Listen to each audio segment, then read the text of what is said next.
the main thing to fight the scourge. Let us just use the soap we have at home, even the bar soaps. So long as we maintain the cleanliness that is required, we are going to fight this. Ili tubambane na hii ugonjwa ni lazima unawe. Hiyo ndio sababu kama sekta tumeweka hizi mtungi kila mahali ya kunawisa mkono. Na tena tunasema ya kwamba ukiwa unafanya kazi hapa, ama wewe ni customer, ama wewe ni mpita njia, ukikuja lazima unawe. Hiyo ndio kusaidia na ndio kukinga hii ugonjwa.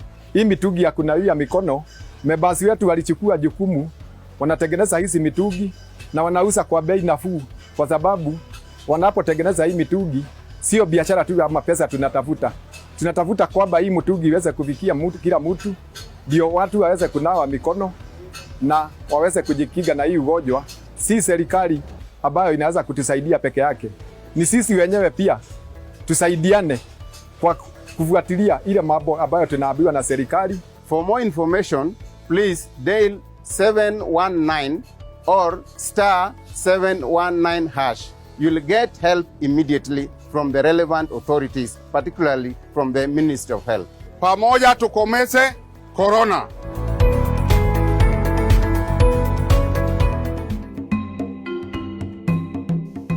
In the entire world, health, safety, preparedness of disaster are key issues in any working environment. The safety regulations of any institution or infrastructure in the world are paramount to a successful economy. We have health and safety regulations in industries, in hospitals, in schools. But what baffles us, and what baffles most of us, is that these regulations are not followed.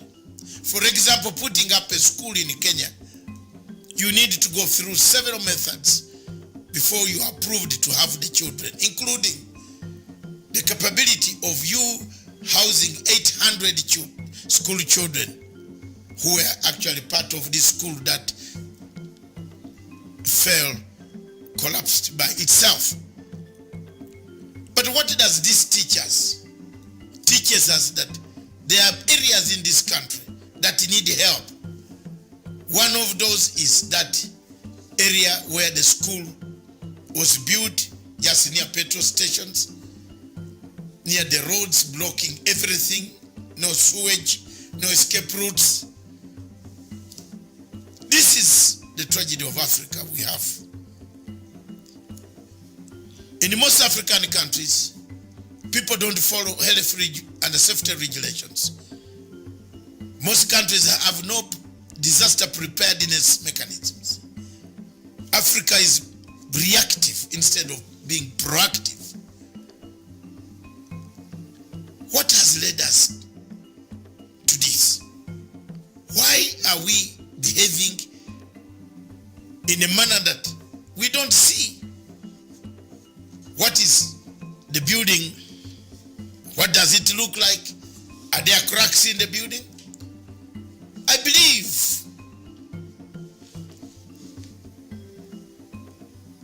the parents who are taking children to this school, at this hour they should reflect, and most of the parents in this country should also look at the schools and institutions where they leave their children. Some of these schools are inhabitable. Conditions are very dangerous. There's a school somewhere in Kajiado which has been condemned near the railway, and still children use it. So are we ourselves to blame for all these disasters that come to us? Whoever is the owner of this school was aware that this school will come down. Use your conscience to decide as to whether you are doing the right thing. If you are spitting on the road, if you are throwing, dirt on the road, if you are breaking things on the road, stealing the lamps, lights, stealing the signposts on the road. Think of the other people who would need them. And then always be on alert to alert the authorities of what you have seen, what is in the place, because that would help. To you, you might think it's a smaller thing, but it's a very good thing for Africa. Do we have health and safety regulations in Africa, in our offices? How many of you know your health and your safety and health regulations? How many of you practice it? How many of you put buildings in exit routes? How many of you put everything in exit routes? Your bags, your what, your sticks. Remember, when the fire catches, you need this route. So get away from it. Take care. Thank you.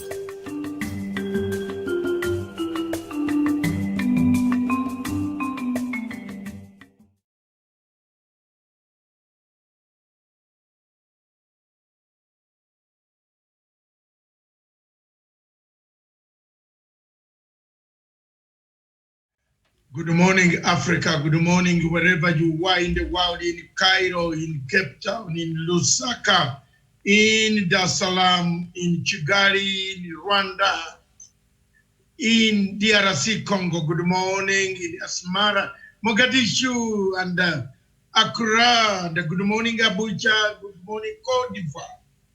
Wherever you are in Cameroon, Ambazonia, good morning. Good morning, those viewers in Harare. Good morning. Thank you very much. Good morning, Kenya. Thank you very much. The viewers in Kenya this morning. Good morning. Good morning, Miriam. With me in the studio of Punchline Africa headquarters in Nairobi is none other than Miriam Ogutu. Good morning, Miriam. Good morning to you, Doctor. Thank you very much from the Political Command, the Humble Center of Punchline Africa Satellite System, together with South Cameroon Broadcasting Corporation live through the satellite in Berlin. Good morning. Good morning, my people of Africa. As we wake up to these suddenness of the news of coronavirus, COVID-19, that started about 5 to 6 months ago in Wuhan, China. What have we learned out of this? This morning, our topic is my opinion is a country at war must avoid divisions. That is the topic of this show this morning.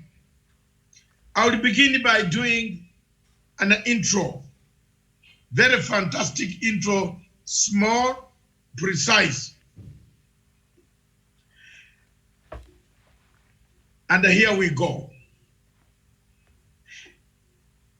A country at war needs unity.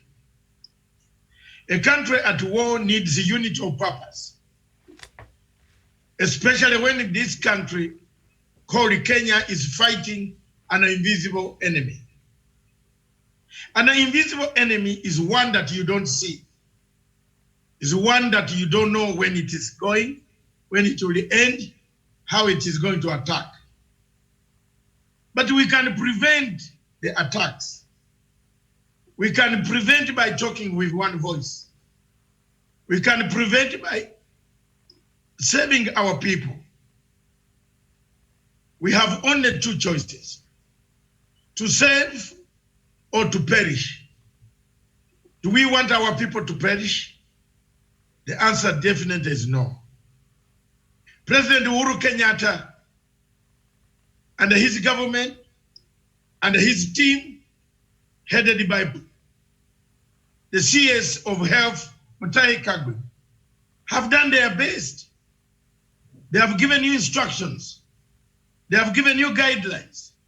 But we seem to be sliding back through unnecessary politicking, unnecessary state of hopelessness being created by politicians who want to be in power in the future. The most dangerous thing is when you are in power, whom will you rule when the people have perished? The most important thing today is to save the people, then lead them tomorrow. A leader who divides people, divides them at this crucial hour, is not worth a leader of salt.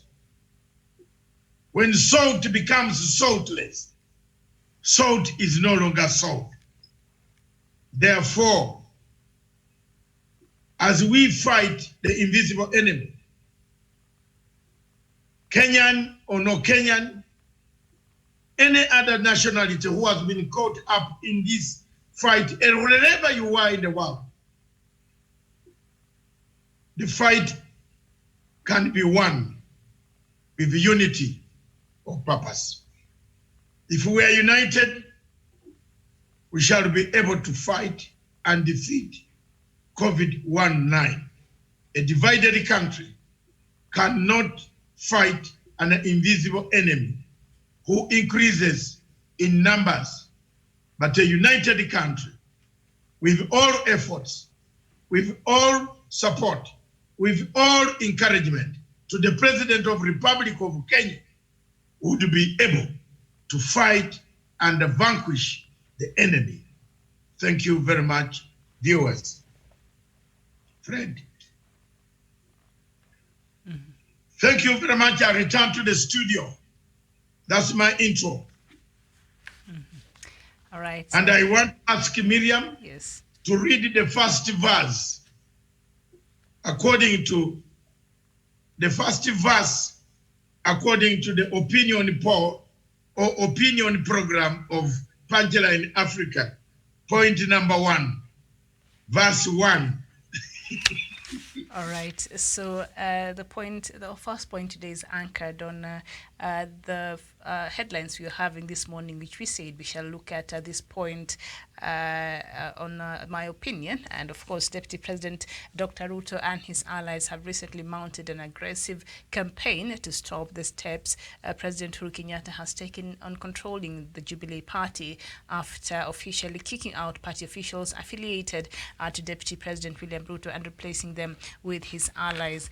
Doctor, there we seems to be, the country right now is supposed to be united in fighting COVID-19, but we see now politics bringing in divisions and now might even remove our attention to the things that really matters to Kenyans at this point in time. But this war in Jubilee Party, Doctor, does not seem to be going anywhere anytime soon. Because the people have no focus. People in Africa have no focus. You cannot be at war, then fight the same people who are the forefront fighting the war. President Uhuru Muigai Kenyatta is fighting the war. Is the commander-in-chief. Is the man that we rely on for guidance. If he tells us to go to Madagascar, to go and carry the liquid, we shall go. If he tells us to go this way, we go.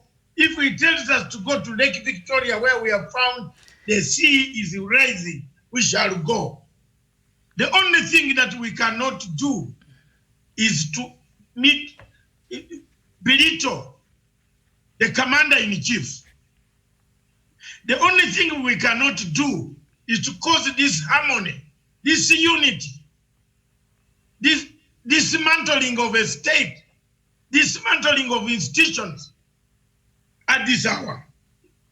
The only thing we cannot do, and let the younger generation hear me, you are killing your own state. You have seen countries that had superpowers who have lost over 300,000 people. They have gone down the drain. They have gone down. 200,000 people in America have perished. Over 1 million people in America are infected because bad politics of division in America between Nancy Pelosi and Trump removed the focus on the foreign policy the enemies of America were doing against America. You have seen how many people in China have died and how many people in America have died. Viewers of Africa, watch this and watch my lips on international relations. I don't miss my words. China has a population of 1.8 billion people. Only 88,000 have died. Hello? Hello? America with a population of about 400 million people. How many have died? What is the politics here? Division, Chinese, in that clip that you saw, the group of Nexus Institute was discussing the same problem. Why China is advanced, is more ahead, united. To be a leader of China, in China you must lead 2 provinces whose population is 100 million each. You heard my professor there, Sekoyama, and others talking about it. These are people I've related with. The guy is talking in that video, which I believe the production team will like to play it back, so that the people know later on. Miriam will request. They were discussing China, a country divided like a Kenya. You are dividing the attention of the government. You are derailing the attention of the commander-in-chief. The commander-in-chief is His Excellency, President Uhuru Muigai Kenyatta. Even us in Uganda who have no democracy, which democracy is kept in a cupboard, a cardboard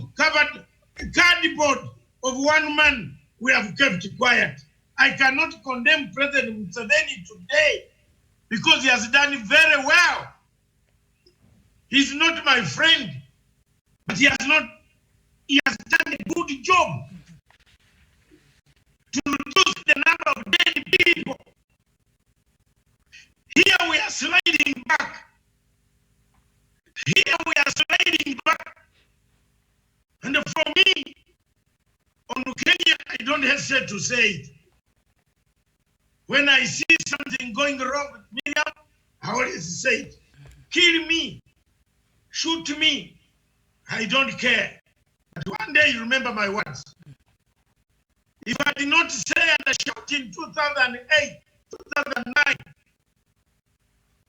the NGOs had plotted to kill this man of mine, this younger generation of mine leading this country today.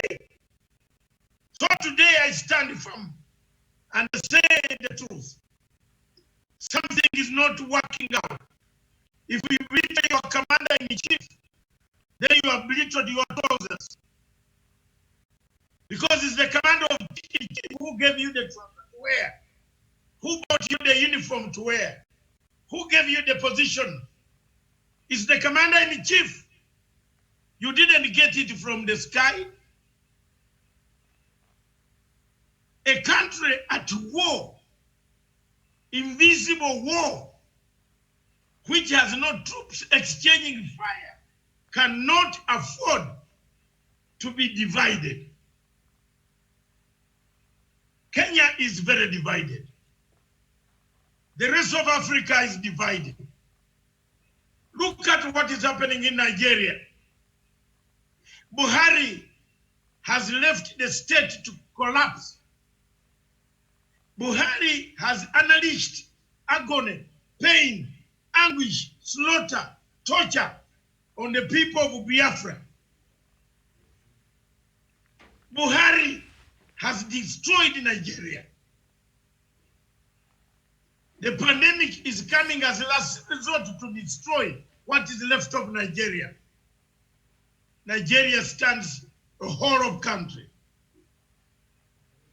whose people have been maimed, tortured, beaten, killed.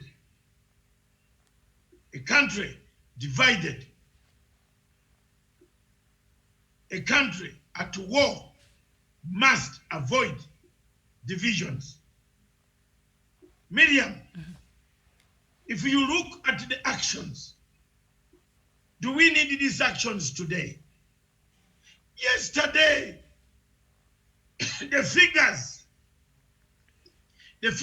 by the minister were the highest so far. 30 people. It gave a shocker. It gave a shocker to most of us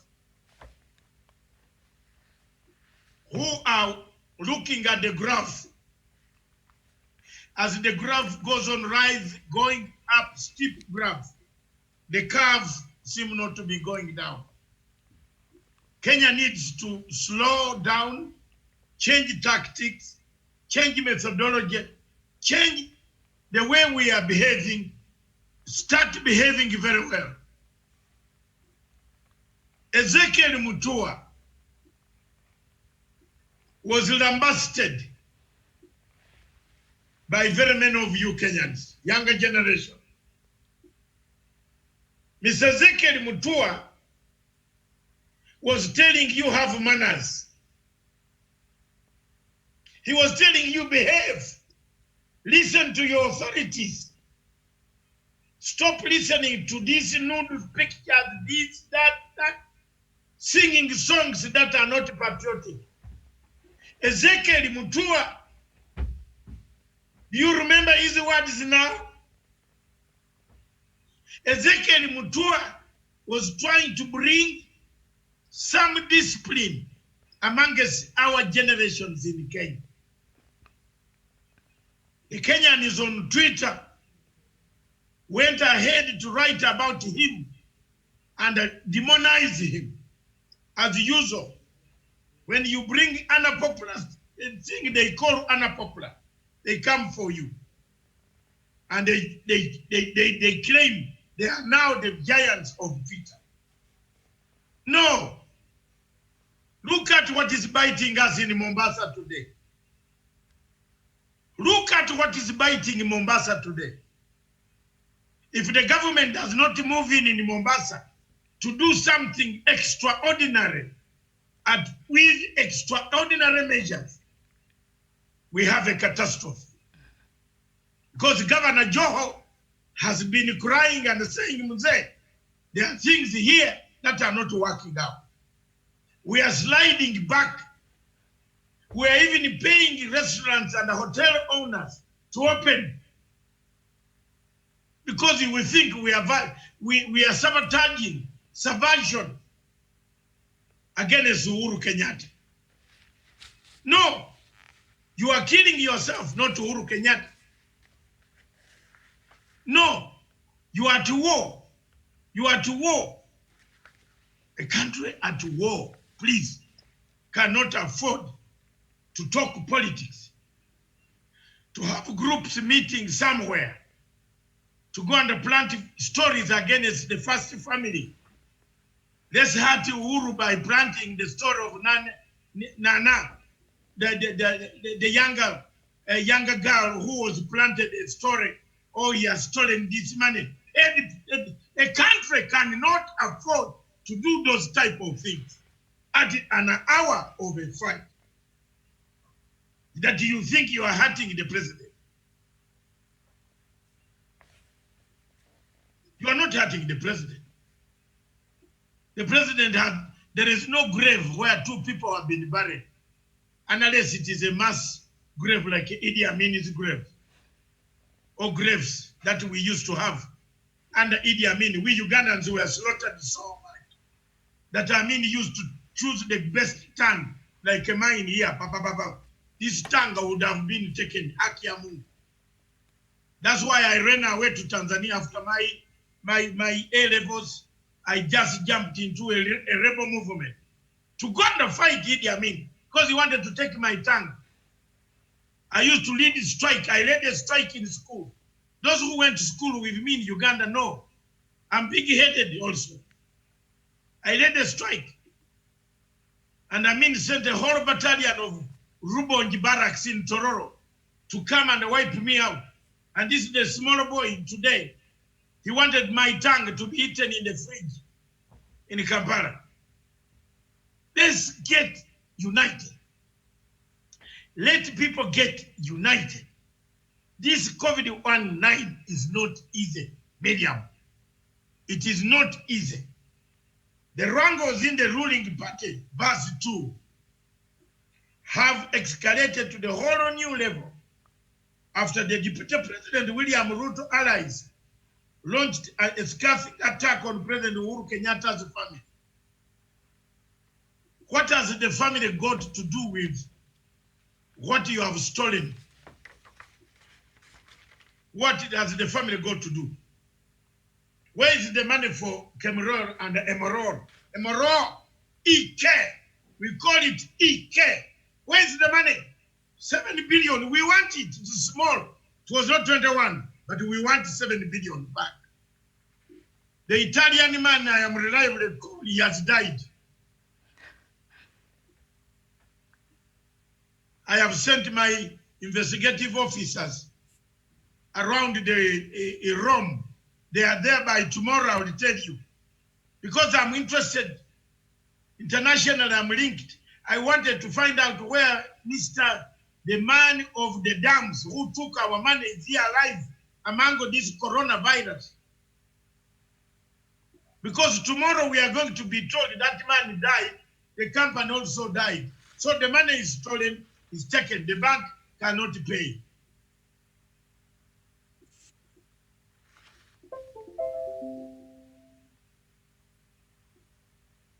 If you want to go quickly, go alone.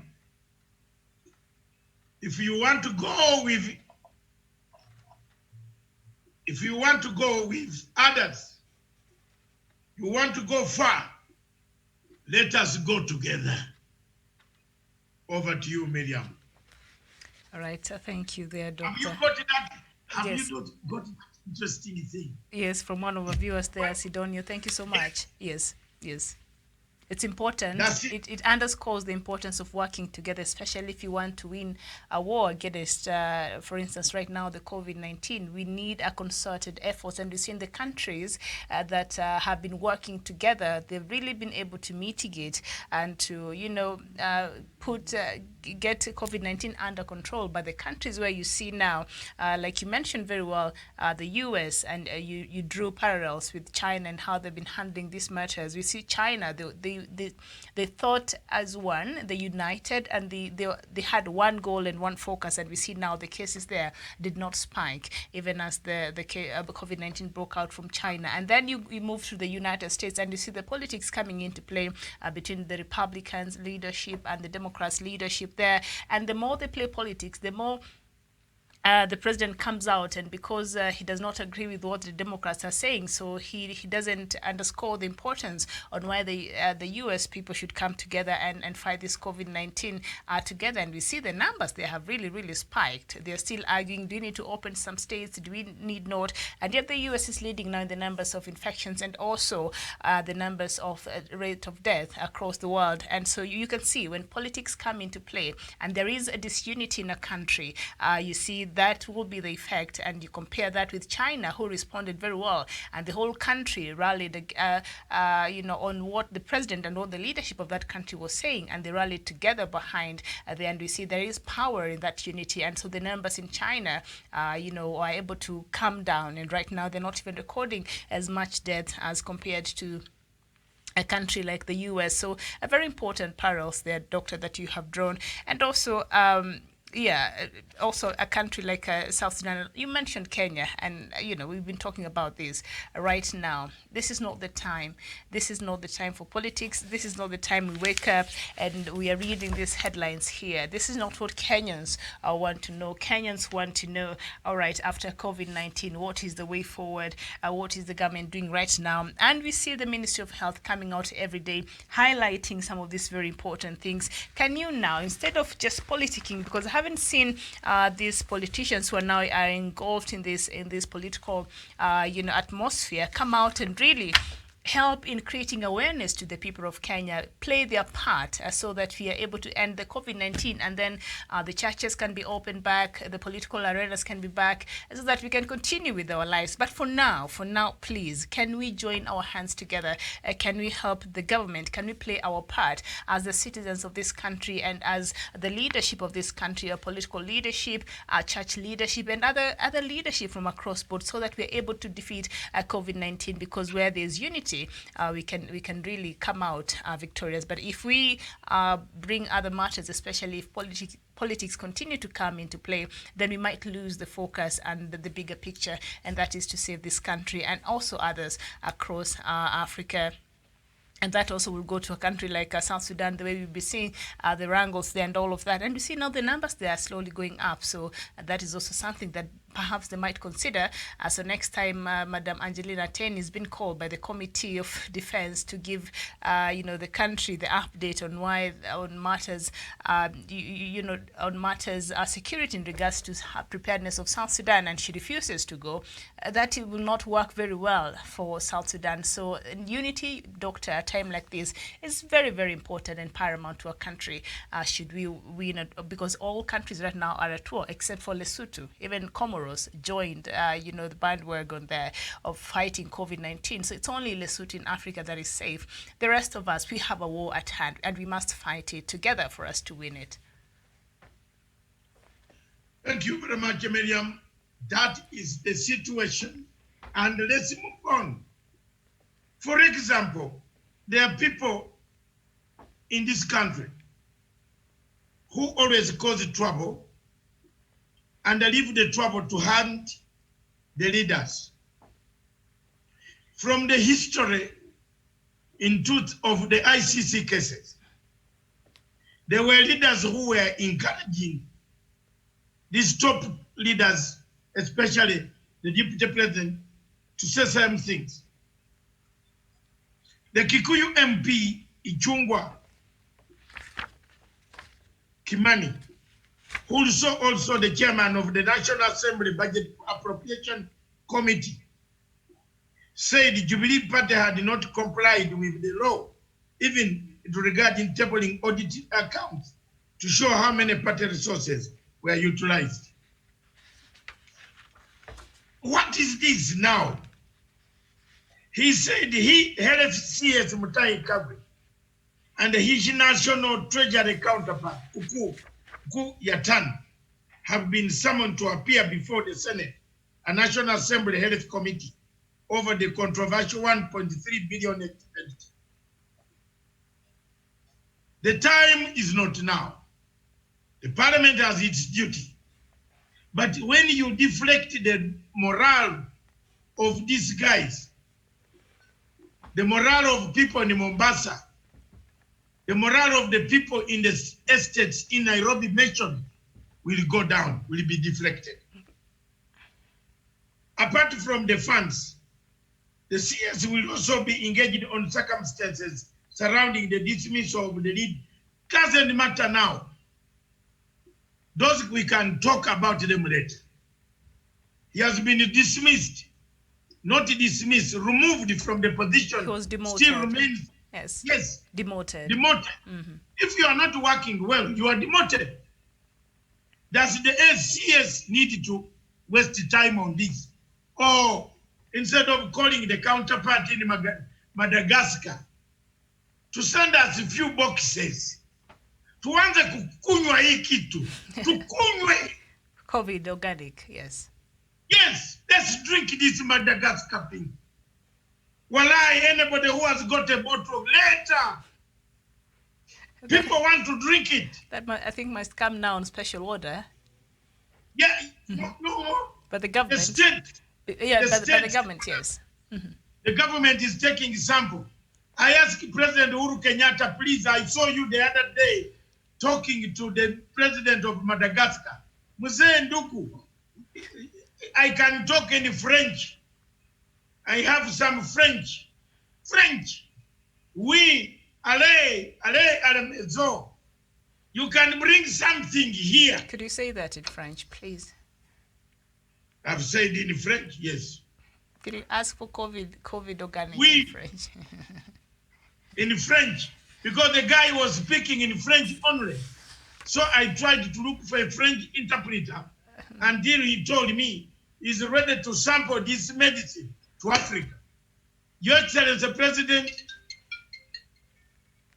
please sample this thing to us in Africa. Sample it to us. Yes. All right, and Joseph Otomanase there, you're seeing our medicine from Madagascar. Has it come to Kenya and beyond? Thank you so much. You've seen that President Pombe Magufuli is saying he is ordering for that medicine for Tanzania. Magufuli finds himself in a lot of trouble right now. There you go, President Rajolina Rajolina there with this COVID organic there, and Egyptian President Al-Sisi is not very amused there. He's wondering what is that, and perhaps he needs a dose. The country needs some of that, and so yes, we don't know how this will go, but I think it is something worth a try for us to find a solution, and you'll be surprised that we actually have a solution in this continent. So even as we speak today, Health Cabinet Secretary is set to appear.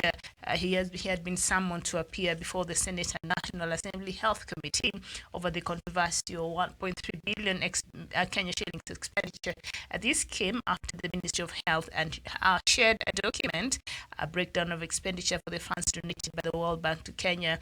And so we saw President Uhuru Kenyatta coming out and addressing this concern on the 1st of May, that is Labor Day, on Friday. And he said, I think he must have seen Kenyans were complaining because the breakdown, I think especially the 4 million part for tea and snacks, they're wondering, okay, is this much tea and this much snack?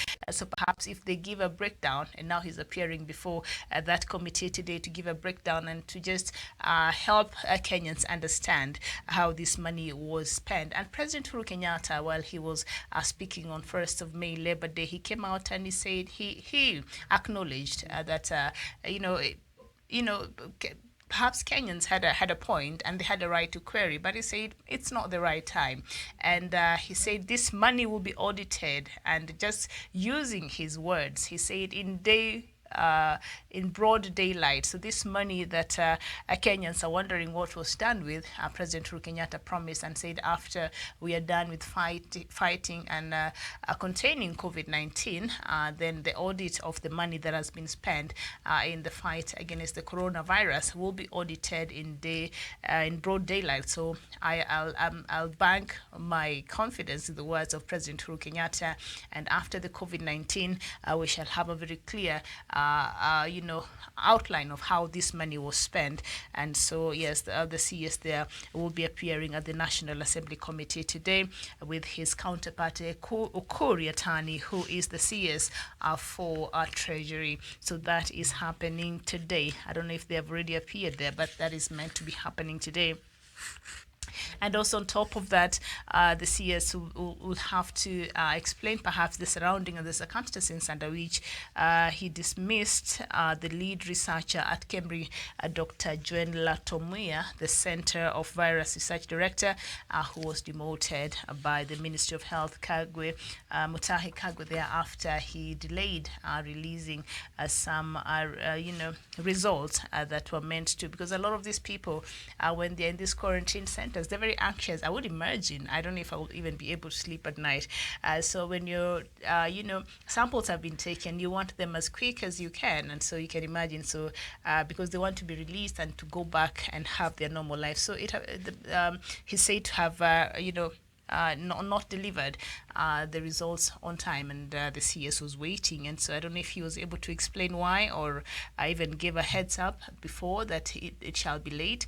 I'm not sure, but today he'll be appearing there at the National Assembly Health Committee to explain some of these things. But Doctor, when we see things like this, like today, the CS for Health Mutahi Kagwe is appearing together with National Treasury counterpart Ukuri Atani is appearing also at the National Assembly Health Committee today to explain the 1.3 billion Kenya shillings that has been used so far.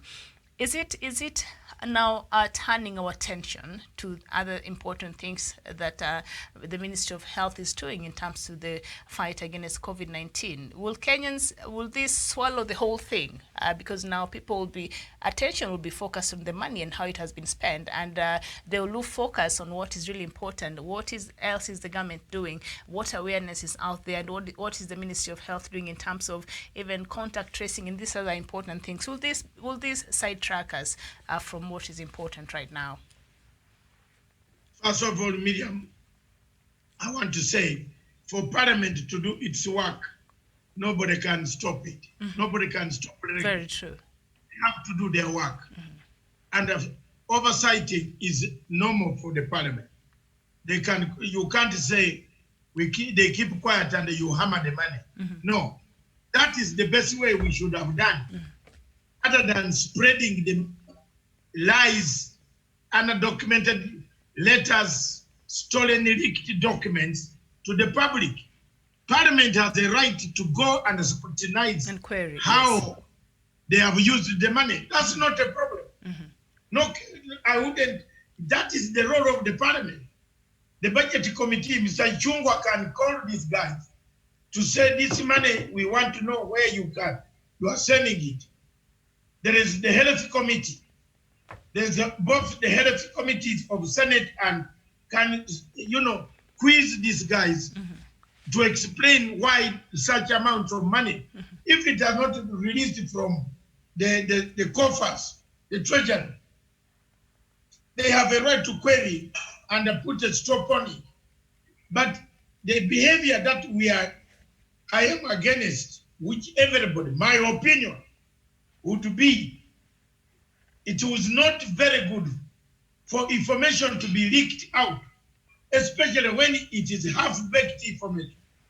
That causes a lot of disunity amongst frontline fighters, health workers, doctors, policemen, security agencies. You remember they are keeping peace at night so that your goods are not stolen.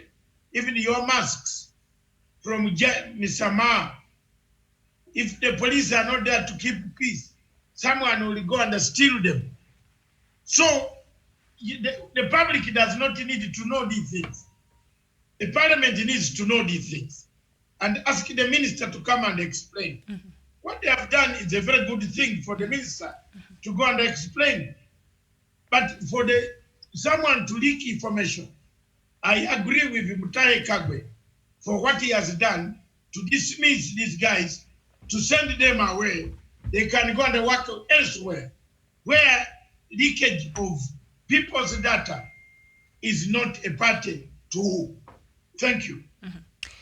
So yes, so I think this also is very important, because now the CS will be able to clear the air, because I think right now it's very important, and right now CS for Health, Mr. Mutahi Kagwe, is at the center of leading the war together with President Uhuru Kenyatta, leading the war against the COVID-19. So when you see such things making headlines and now gaining momentum, especially on social media, with the information that might not be very true, so I think it's also a good thing, Doctor, as you have said, so that he goes there, he clears the air, because Kenyans want to still have confidence in anything that the Ministry of Health is saying, because things like this can really create a lot of, what did you call it last week?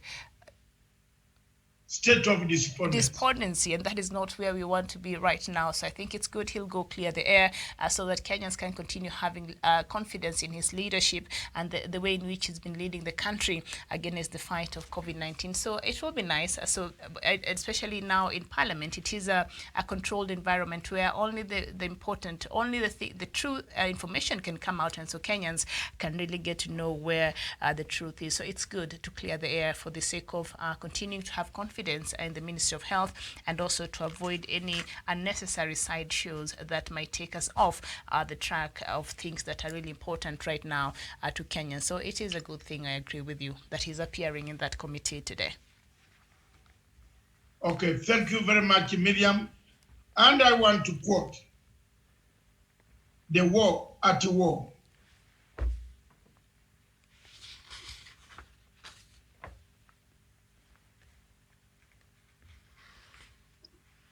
We are at war.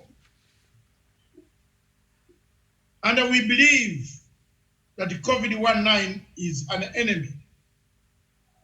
And we are at war. And we believe war is a proper metaphor. In this case, then we should fight like a war. That means we should fight to win, to vanquish the foe, not to let it persist and it kills us for an indefinite period. That was the quote by the legacy trend of Nairobi, dated 16th of. You see, these things are marked. They have gone to Google. Why? 16th of April, 2020, Nairobi, Kenya. We wrote, we believe that COVID-19 is an enemy. And we are at war with it. And we believe war is a proper metaphor in this case. Then we should fight it like a war. That means we should fight to win, to vanquish the foe, not to let it persist and kill us for an indefinite period. Thank you very much, viewers. Thank you, thank you, thank you, thank you. Miriam, back to you. There is division in Kenya. The Kenyan division can lead to disunity of no purpose. You cannot divide yourselves. You cannot wrangle politically. You cannot fight each other politically at this moment. The deputy president should pick a phone and talk to the president, give him support in the fight against Corona-19. This disease is an enemy to all Kenyans, even those you want to lead tomorrow in 2022. There is no need of getting unimaginary boundaries.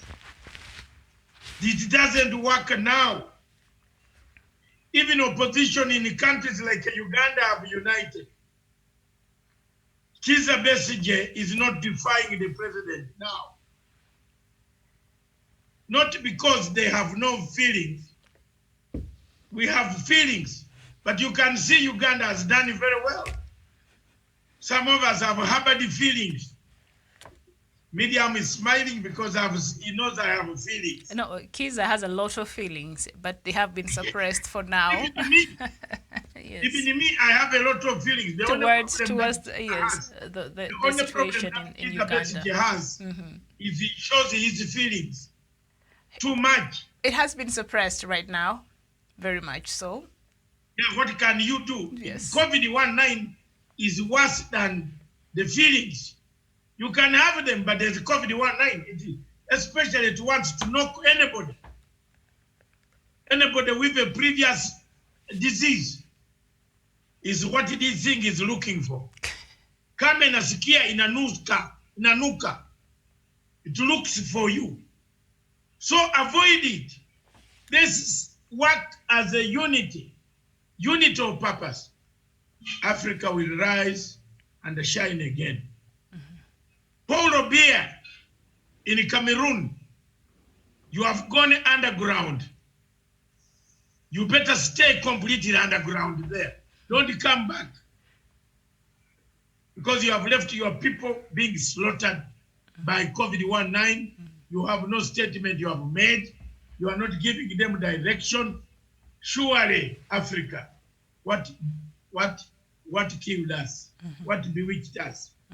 We on that note, from the political command center of Punchline Africa Television, I hand over to the headquarters of Punchline Africa Television, where my partner, the best partner in all things, crime, news reading, we are partners, except one thing. Crimes against humanity. We are not partners on that. Yes. Yes. We are not.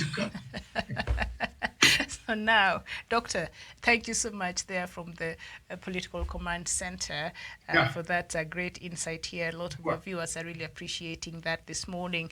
And so we shall, I think, take a very short break, and then we shall come on top of the hour with the Diaspora Dispatches, where we will look at the figures as they stand right now in Africa, and also explore other news-making headlines across the continent. It has been a pleasure. Doctor, do you have anything else you'd like to tell our viewers, or it is goodbye for now? Okay, thank you very much.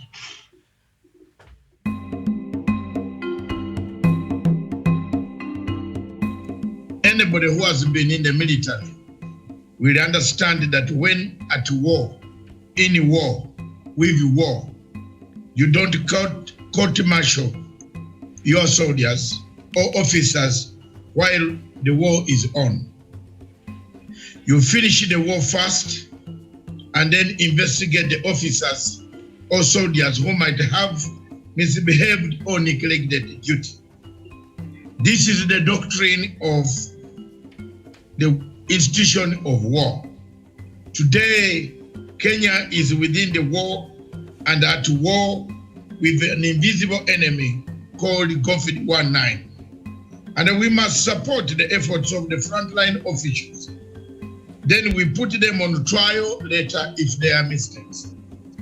Remember, the country is at the weakest link now, and we cannot afford to deflect the efforts of those soldiers on the front line